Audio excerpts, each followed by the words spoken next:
Bien, nous allons commencer une discussion sur certains points qui ont été abordés par Michel Rédé, un peu dans la continuation des discussions qui nous animaient sous la tente. Et il a eu, en quelque sorte, la bonne idée de montrer cette photo quelque peu ébouriffante. Et donc, effectivement, nous n'avons jamais cessé de dialoguer sur ces questions. Et après l'exposé qu'il vient de présenter, je souhaiterais lui poser quelques questions plus particulières. Je me suis intéressé, vous en avez vu un aperçu lorsque j'ai présenté les fouilles des forts de la route de Mios-Hormos, à la question de la transition des forts, enfin de l'architecture des forts entre la période ptolémaïque et les premiers forts de l'époque romaine en Égypte. Et donc je voudrais lui poser la question, connaît-on suffisamment bien les forts de la dernière période ptolémaïque et pour voir comment ils sont transformés par la suite ou remplacés? Et est-ce qu'il y a une importation des modèles de l'armée romaine, tels qu'ils sont connus ailleurs, notamment en Occident, dans l'Égypte après la conquête? Il y a deux questions en une. Donc, à la première réponse, à la première question, je ne sais pas répondre parce que on connaît très très mal les architectures de la dernière période ptolémaïque et en particulier pour cette région. On n'a jamais fouillé en réalité de fortins identiques pour l'époque ptolémaïque. Bon. Donc, ni d'ailleurs là, ni vraiment ailleurs, sauf dans des contextes très éloignés de celui-ci. Et ce qui caractérise finalement peut-être l'architecture défensive ptolémaïque, ce sont plutôt des principes défensifs que des canons architecturaux aussi standardisés que ceux que l'on peut connaître dans l'armée romaine, surtout pour la fin du 1er siècle et le 2e siècle. Donc, pour répondre à la question de la transition, je ne la connais pas, on n'a pas les éléments pour répondre.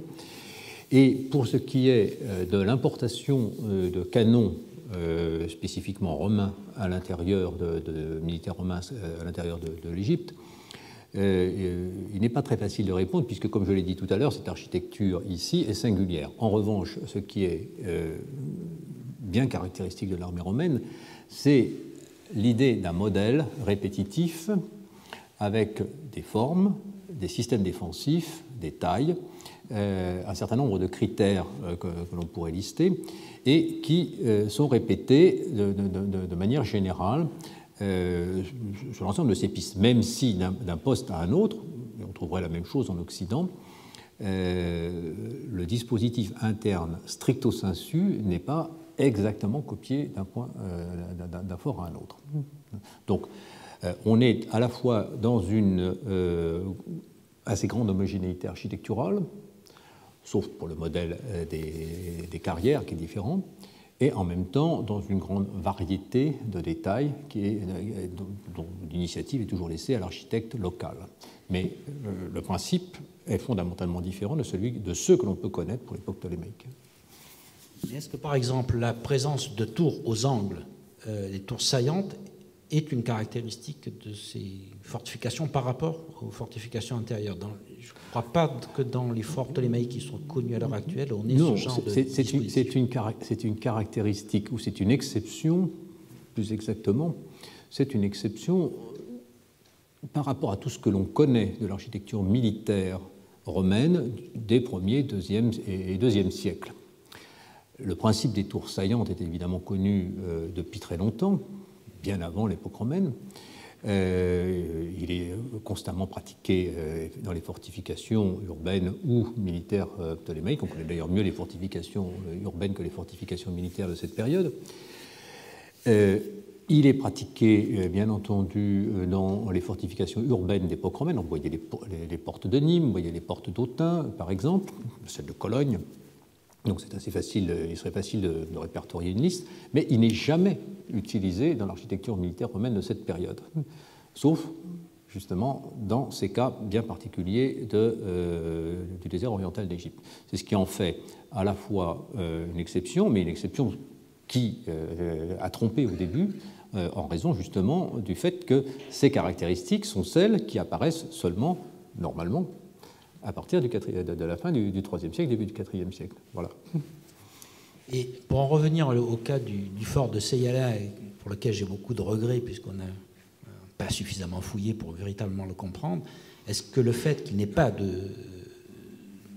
tour saillante aux angles pourrait être une caractéristique ancienne, c'est-à-dire pourrait le faire remonter soit à la période ptoléméique, soit au tout début de la période romaine? Peut-être, mais je renvoie à la première proposition, on n'a pas suffisamment fouillé. Donc, nous n'avons que des éléments qui sont trop peu nombreux pour faire système. Et donc, si on se place dans la période qui suit immédiatement la prise de possession de l'Égypte par Rome,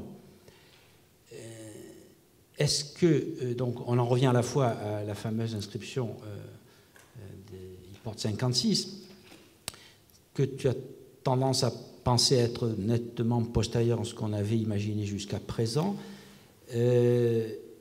cette inscription renverrait à un certain nombre d'installations qui équipent déjà la route de Bérénice, et notamment, je pense, aux citernes qui sont creusées à Compassie et à Apollonos.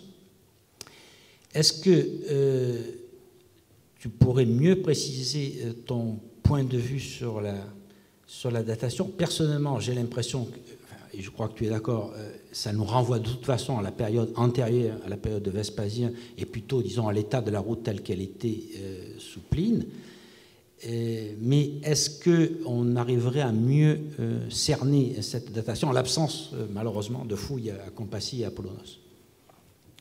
C'est une inscription qui a été énormément commentée. Il y a une littérature très abondante sur celle-ci, et moi-même, je n'ai jamais rien écrit sur la question. Et je ne me suis jamais penché de manière très approfondie sur sa datation. Bon.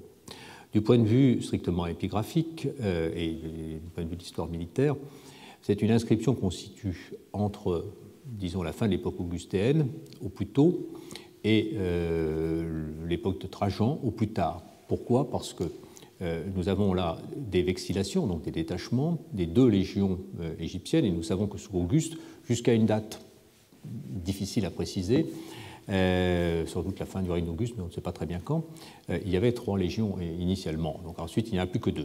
On considère que c'est un terminus post-quem pour dater cette inscription. Et à partir, disons, de la conquête de la Nabatéenne, c'est-à-dire grosso modo de l'actuelle Jordanie, sous Trajan, ou peu après, il n'y en a plus qu'une. Bon, donc ce sont les deux éléments. L'élément qui tend à faire remonter la datation de l'inscription, c'est la proportion importante de noms galates dans les listes des légionnaires. Or, nous savons que l'une des 2 légions, la 22e, la légion des Jotariennes, était en réalité l'héritage d'une, on sait par son nom, d'une unité envoyée, d'une unité qui était en quelque sorte d'un royaume client de l'Empire, le royaume de Deiotarus, qui avait combattu aux côtés d'Octavien à la fin des guerres civiles. Bon. Et donc, on a tendance à faire remonter cette datation, disons, à l'époque tibérienne plutôt que plus tard. Je ne suis pas convaincu que ces arguments soient décisifs, et cette inscription serait du milieu du 1er siècle, que ça ne me choquerait pas en soi. La datation de cette inscription est en fait une crux que nous ne savons pas résoudre aujourd'hui, mais qui a une implication, sur notre compréhension du mécanisme de mise en place de ces fortifications d'Égypte, du désert d'Égypte, parce qu'elle mentionne justement des constructions de postes, ou au moins des installations hydrauliques de captage, ou des citernes dans le désert.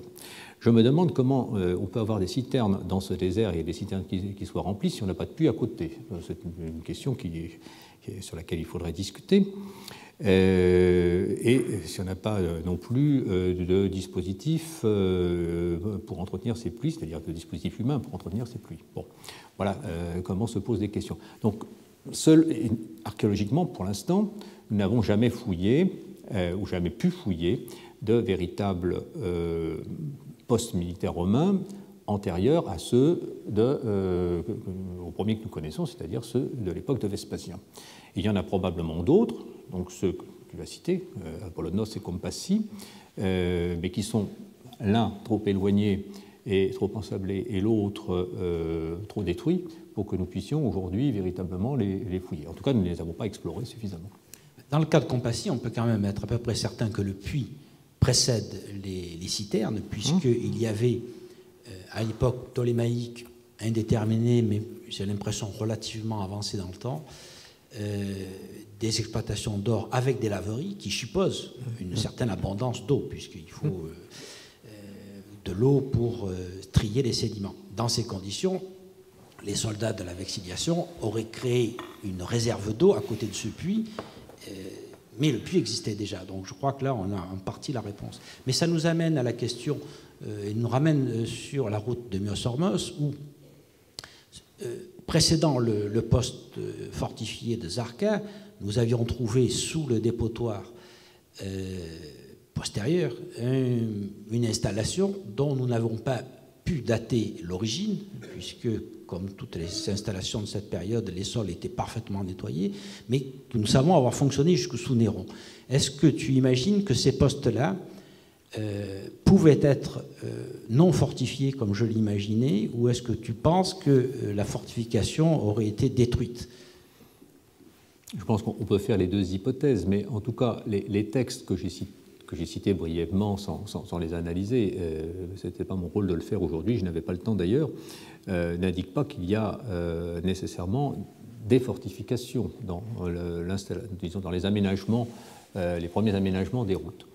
On peut en effet imaginer qu'il puisse y avoir un puits, éventuellement une citerne à côté pour stocker l'eau, et une auberge pour les voyageurs. J'ai passé plusieurs plans, on peut revenir si vous voulez une seconde sur ces aménagements, qui sont ce qu'on appelle les hospitalia.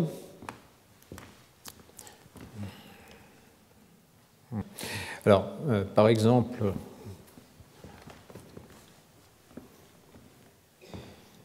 ici par exemple, nous avons un bâtiment extérieur au fort, ici aussi, à Palacro, un bâtiment extérieur au fort, qui sont en fait donc des auberges pour les voyageurs, donc situées à l'extérieur. Donc j'ai dit que les bêtes restaient hors de l'enceinte.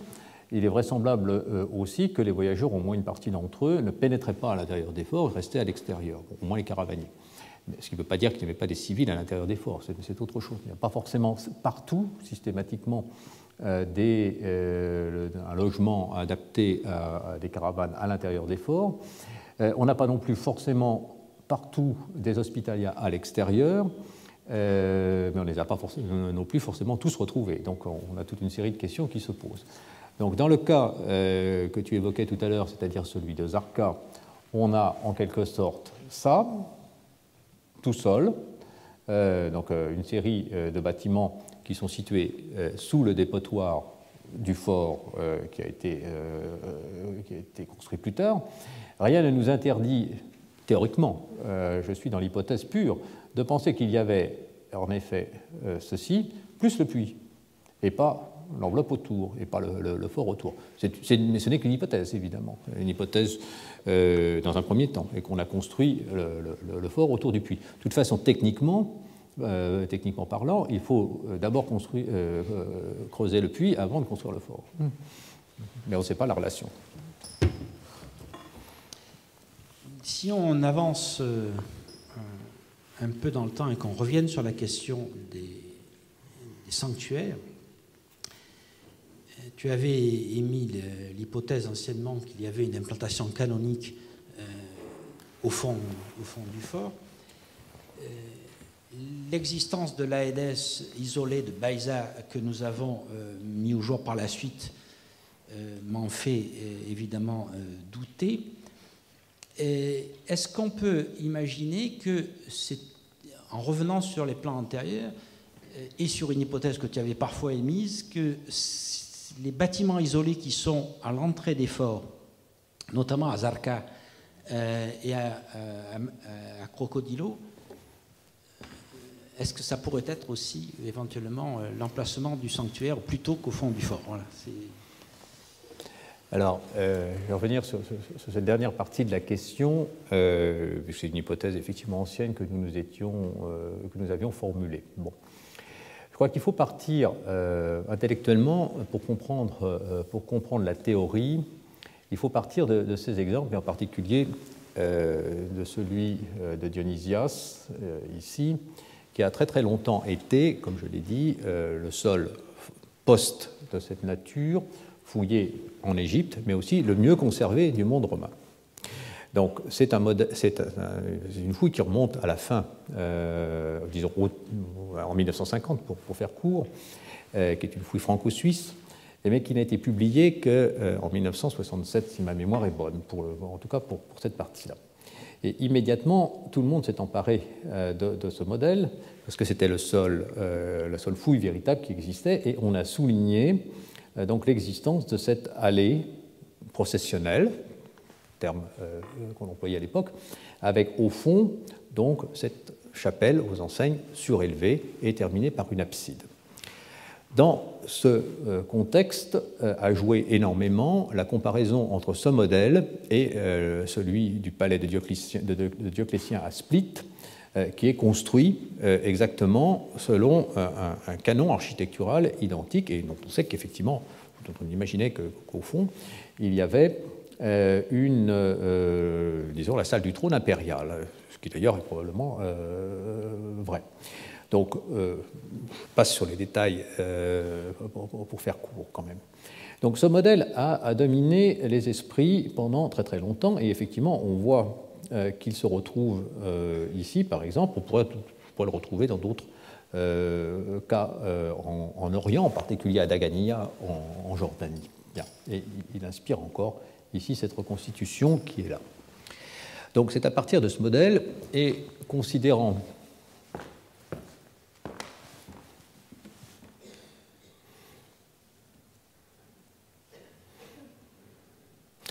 qu'on avait, dans les premiers exemples que nous avons fouillés, c'est-à-dire celui-ci, celui de Zarqa, et face à l'entrée, donc je vais remontrer un plan.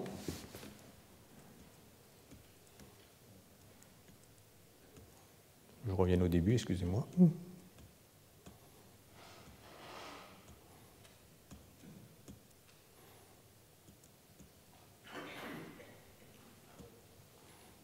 Bon. Voilà. Donc on est ici, face à l'entrée, ici, nous avons une pièce qui est plus large que les autres, avec des banquettes latérales, une niche au fond. On a plusieurs dispositifs de cette nature, et donc c'est fort du modèle dominant que j'ai énoncé donc une théorie qui allait dans le même sens. Bon, à partir d'exemples empruntés aussi au désert oriental d'Égypte. Nous avons par ailleurs de manière systématique un bâtiment qui est ici, donc directement après l'entrée et tout près du puits qui est là. C'est un type de dispositif que nous retrouvons dans la plupart des fortins de cette région, de ces pistes. Je m'étais en effet posé la question de la fonction, et je me pose toujours la question de la fonction de cet ensemble. Malheureusement, la plupart de ces bâtiments sont en partie, voire totalement détruits, ou presque totalement détruits, il n'en reste plus que des chicots par l'effondrement sur eux-mêmes des puits centraux, ce qui fait que nous n'arrivons pas à avoir un véritable dispositif de fond. Est-ce que cette pièce-ci, par exemple, était ouverte sur le puits et donc en relation avec le puits, ou bien est-ce qu'elle était fermée et donc face à l'entrée, ce qui à ce moment-là en fait un bon candidat de sanctuaire pour ce type d'architecture. Voilà les questions qu'on peut se poser, mais auxquelles je ne sais pas véritablement répondre. Alors, le dispositif que l'on a mis en évidence, que tu as mis en évidence à Beza, pardon de redéfiler tout ça, ça vous permet aussi de les revoir.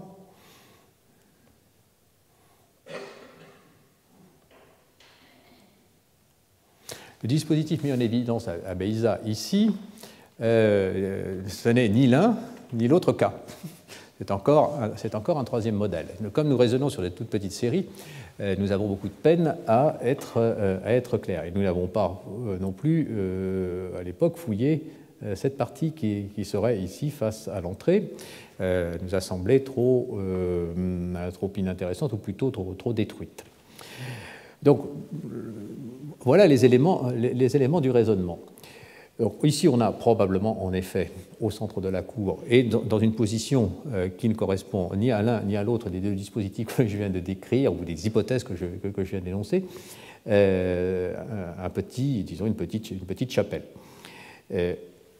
La question est donc complètement différente aussi des chapelles du second état, des chapelles reconstruites et qui sont toujours disposées contre les murs et dans une position qui chaque fois est variable. Alors, est-ce qu'il faut aller rechercher un dispositif unique et constant? J'observe que dans tous les petits fortins que l'on connaît en Europe occidentale cette fois-ci, tant sur le mur d'Adrien que sur le limès de Germanie supérieure-Réti, la chapelle est toujours en face de l'entrée dans l'axe. Donc, et dans tous les forts plus importants, elle est toujours face à l'entrée dans l'axe. Donc il y a quand même une constante de l'architecture militaire romaine qui va dans ce sens et qui donc appuie la théorie que j'avais construite initialement. Aujourd'hui que nous avons d'autres éléments de réflexion plus importants, il faut probablement, sinon revoir complètement la théorie, du moins revoir son application pour ces fortins d'Égypte. Ce n'est pas exactement la même chose. Oui, parce que je remarque que dans le cas le plus net que nous ayons, qui est effectivement celui de Beza, nous avons bien entendu deux banquettes, une allée centrale et un socle qui devait supporter les statues. C'est pas tellement différent de ce qu'il y a à Zarqa dans le bâtiment central finalement, puisqu'il y a deux banquettes sur les côtés, il y avait peut-être un socle au fond. Et ce n'est pas tellement différent de ce qu'il y avait aussi à Omra, où il y avait une sorte de construction pas très bien faite, mais avec un socle au fond.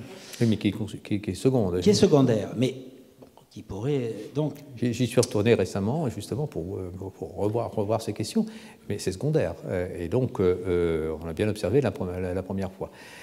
Je me pose toujours la question, mais je la pose moins aujourd'hui qu'autrefois, compte tenu des dispositifs que nous avons pu observer ces dernières années autour, dans les différents forts de Diovis, de Didimoy, d'Oxéron, par exemple.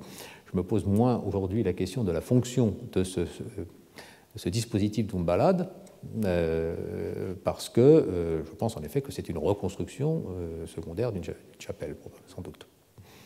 Alors, si on en vient justement aux chapelles qui sont reconstruites dans la deuxième phase, aussi bien à Dios qu'à Didumoy, à Didumoy, on comprend bien pourquoi on aurait déplacé le sanctuaire d'une zone très exposée dans une zone qui est à l'abri, plus loin du puits. Mais pourquoi aurait-on fait la même chose à Dios alors qu'à la même époque, on reconstruit des casernements qui semblent être assez larges en bordure du puits et donc qui sembleraient indiquer que le puits ne s'est pas effondré, ou en tout cas pas totalement, à cette époque-là. Pourquoi à ce moment-là on ramène vers la porte, là encore, et est-ce qu'il y a des parallèles d'une évolution du même type dans des forts en Occident, sur le Limès par exemple? Bon, on ne connaît pas en Occident de cas de déplacement de chapelle. Je n'en connais aucun. Bon, ça c'est un élément de réponse. Pour ce qui est du dernier cas que tu as évoqué, c'est-à-dire celui de Xéron, Quand le puits a-t-il commencé à s'effondrer? Quand a-t-il aspiré les constructions? Et pourquoi on a déplacé la chapelle? Ce sont des questions auxquelles je ne sais pas répondre. J'observe simplement que toute une partie, si on va remontrer le plan, toute une partie du dispositif, pardon, c'est avant, voilà. Il n'est pas tout à fait complet, mais peu importe. Toute une partie de toute cette zone-ci que tu as toi-même fouillée est totalement restructurée, tellement restructurée qu'on ne retrouve plus un seul mur, ou pratiquement plus un seul mur, des architectures primitives. Le seul coin qui laissait encore voir des architectures anciennes, c'était celui-ci, mais avec beaucoup de reconstruction. Donc, qu'est-ce qui s'est passé par là? Eh bien, je ne sais pas. Je l'ai cherché, mais c'était beaucoup trop détruit ici pour que je puisse, véritablement avoir une certitude quelconque.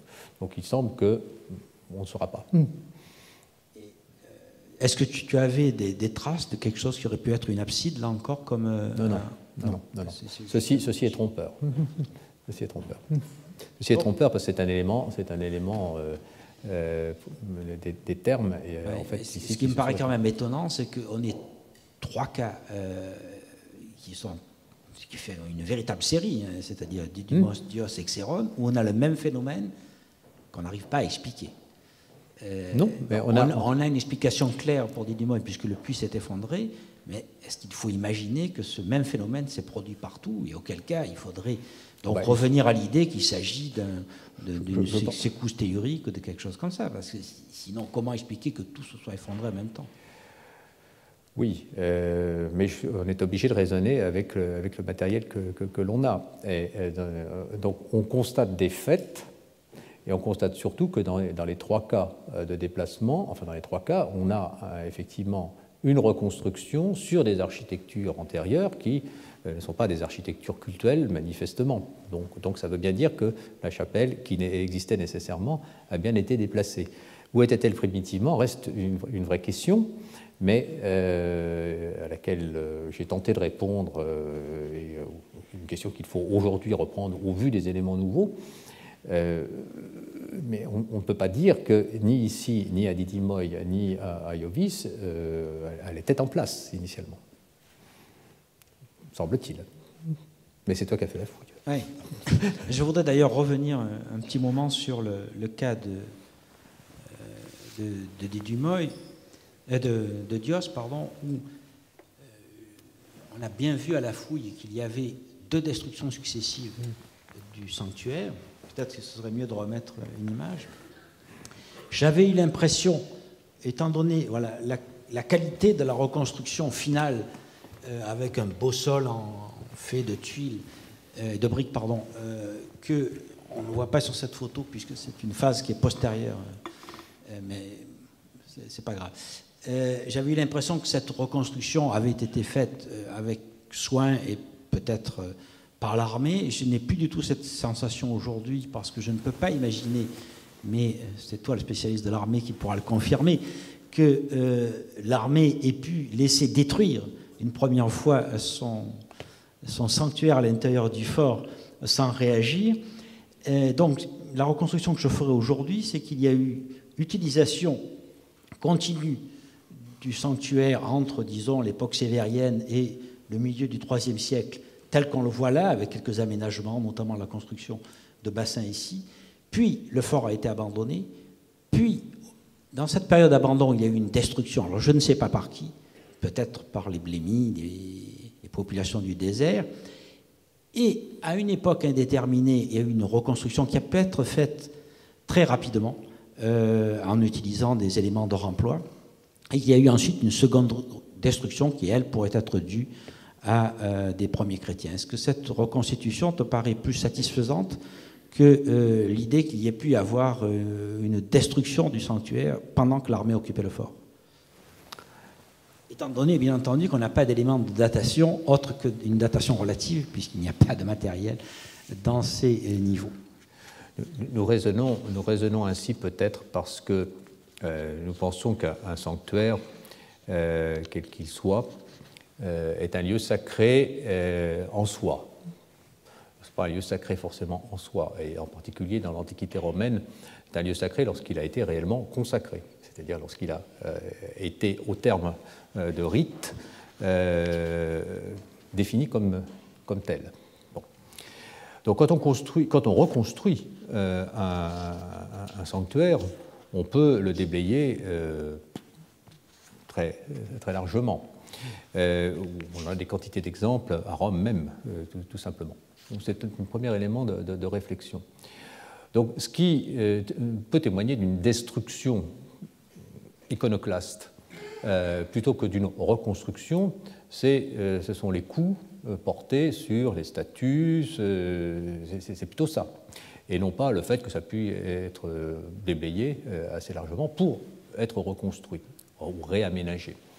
Un sanctuaire peut être réaménagé complètement et même de fond en comble pour y réinstaller un nouveau podium, pour y réinstaller un nouveau baldaquin, pour réinstaller des aigles parce que celles-ci sont en quelque sorte tellement vieilles qu'on a besoin elles sont rouillées, on a besoin de les changer, de les restaurer. Bien. On a quelques exemples de cas comme ceci dans la littérature. Mais ça n'empêche pas qu'effectivement, il ait pu y avoir une période d'abandon, destruction par des pillards quelconques de ces chapelles. On voit bien aujourd'hui que les Bédouins, lorsque nous avons le dos tourné, font des trous partout pour chercher l'or, les trésors qui peuvent exister ou dont ils pensent qu'ils pourraient exister à l'intérieur de ces fortins. Donc un scénario de ce type est tout à fait possible, suivi d'un retour, une reprise de possession par l'armée. On hésite entre ces différentes hypothèses, et je pense qu'il serait raisonnable, plutôt que d'en construire une seule, de les mettre en parallèle et de les évoquer les unes et les autres. Oui, ça nous amène aussi à la question également épineuse de la construction, du moment même de la construction de ces chapelles, parce que si on a une idée, ou en tout cas un terminus pour des Dumoy avec l'inscription de l'époque de Marc Aurèle, sur laquelle, bien sûr, nous avons également des doutes, puisque est-ce que ça veut dire qu'on reconstruit la chapelle à l'endroit où elle était à cette époque-là, et qu'on la déplace ensuite, peut-être sous les Sévères au début du IIIe siècle, à côté de la porte, ou est-ce que cette inscription se rapporte justement à la reconstruction de l'ensemble du fort et donc au déplacement de la chapelle? Quel est ton sentiment aujourd'hui sur cette question que nous avons longuement débattue sur le terrain et que nous n'arrivons pas complètement trancher malgré les textes? Oui, là aussi beaucoup de questions, beaucoup d'incertitudes. Alors, ce qui est caractéristique peut-être des dispositifs cultuels reconstruits tels que nous les voyons là, c'est que dans deux cas au moins, nous avons affaire à un culte de Sarapis et pas à un culte d'un Jupiter Optimus Maximus tel que nous pouvons le connaître en Occident, tel que nous n'avons pas d'inscription, Iovi Optimo Maximo, tel que nous pourrions l'avoir en Germanie ou sur le mur d'Adrien, par exemple. Bon. Alors, est-ce que ça signifie que c'est stricto sensu un sérapeion, au sens égyptien du terme, ou bien est-ce que ça signifie que c'est un culte à Zeus ou à Zeus, grand Sarapis? Nous avons une inscription de Didymoi, de Iovis, pardon, justement sur Zeus, grand Sarapis, et qui doit effectivement être prise en compte, et elle est relativement ancienne, manifestement. C'est-à-dire qu'on peut la situer dans la première moitié du second siècle de notre ère. Bien. Donc, je ne suis pas sûr que dès le début, mais pour démontrer ça, il faudrait que je me lance dans une longue étude d'autres inscriptions, d'autres lieux de culte, non seulement en Égypte, mais aussi ailleurs dans le monde romain. Je ne suis pas complètement sûr que cette association entre Sarapis et Jupiter Optimus Maximus, dieu des armées, par définition, soit incongrue, ni inédite. Je suis même sûr du contraire, en réalité. Et en Égypte, elle est, semble-t-il, relativement normale. Mais ça ne donne pas, par construction immédiate, une date pour la reconstruction, la nouvelle édification de ces chapelles.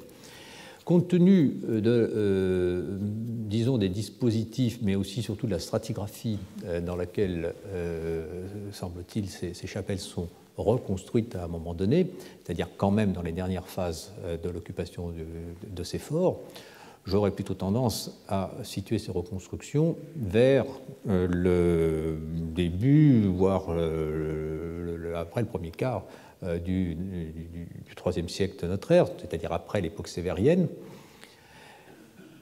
ce qui ne veut pas dire que dès l'origine, il ne pouvait pas y avoir un culte de Jupiter, Optimus, Maximus et de Sarapis liés, ou en quelque sorte confondus. Ce sont deux choses différentes, je crois, qu'il faut distinguer. Oui, donc tu dissocierais, pour en revenir au cas de Didumoy, la reconstruction de la chapelle à côté de la porte de la phase de grande reconstruction du fort sur l'époque de Marc Aurèle. Il n'y a rien qui l'impose strictement, mais rien non plus qui l'interdit. Je n'ai pas de preuve ni dans un sens ni dans l'autre. Donc on peut considérer qu'effectivement cela se situe après la grande reconstruction du fort. Mais si nous la datons de Marc Aurèle, j'ai un peu de peine à croire que l'on aurait reconstruit le fort tel qu'on l'a reconstruit à cette époque-là. Parce que on est quand même à l'époque de Marc Aurèle à un moment où il y a des canons qui s'imposent et l'espèce de prolifération anarchique que l'on constate dans les derniers niveaux du fort de Didymoy après la destruction de l'abside que nous avons constaté les restes à l'emplacement de ce que j'ai estimé être la chapelle primitive, c'est quelque chose qui, pour moi, est incompatible avec une datation de la fin du second siècle. Donc, si je reprends l'ensemble de la série, on pourrait imaginer qu'il y a cette phase de reconstruction à Didymoy avec la chapelle au fond, et que le déplacement de l'ensemble des chapelles serait plutôt nettement plus tardive, c'est-à-dire au moins d'époque sévérienne. Oui. Est-ce qu'on peut imaginer que c'est une décision d'ensemble ? On constate qu'il y a à une époque X, probablement dans le courant du IIIe siècle, toute une série de reconstructions successives dans tous ces forts.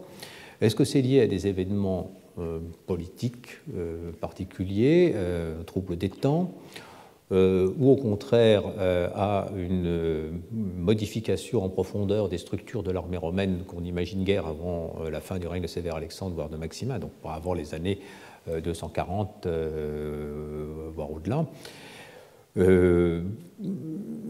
Et est-ce que tout ceci constitue un phénomène qui est homogène et qu'on doit situer chronologiquement à la même époque pour tous ces forts?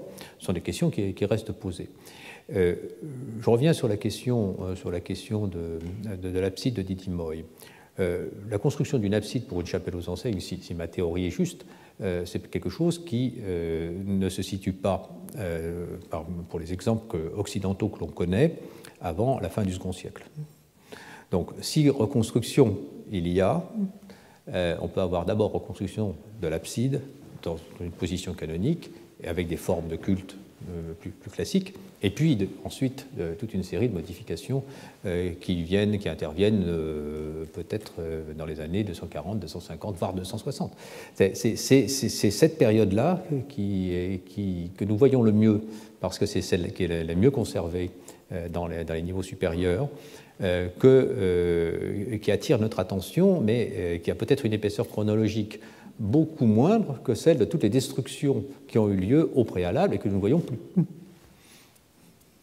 Bien, mais merci de cette précision qui guidera, je n'en doute pas, nos futures publications. Peut-être nous serons plus prudents et nous présenterons plusieurs scénarios possibles et nous nous rendons compte qu'au plus nous connaissons la situation, au plus elle semble être complexe et difficile à démêler. La semaine prochaine, nous accueillerons Charlène Bouchot qui nous parlera des petites graines, et en tout cas de la carpologie, de l'anthracologie, qui permet de reconstituer à la fois l'environnement de ces forts, mais aussi, grâce à l'étude d'autres dépôts, notamment dans les ports, de reconstituer certains trafics, comme celui du poivre. Et la semaine suivante, nous aurons Adam Bülow-Jacobsen qui nous fera la grâce de faire sa présentation en français et non pas en anglais comme ça avait été annoncé, et nous l'en remercions par avance. Merci et à la semaine prochaine.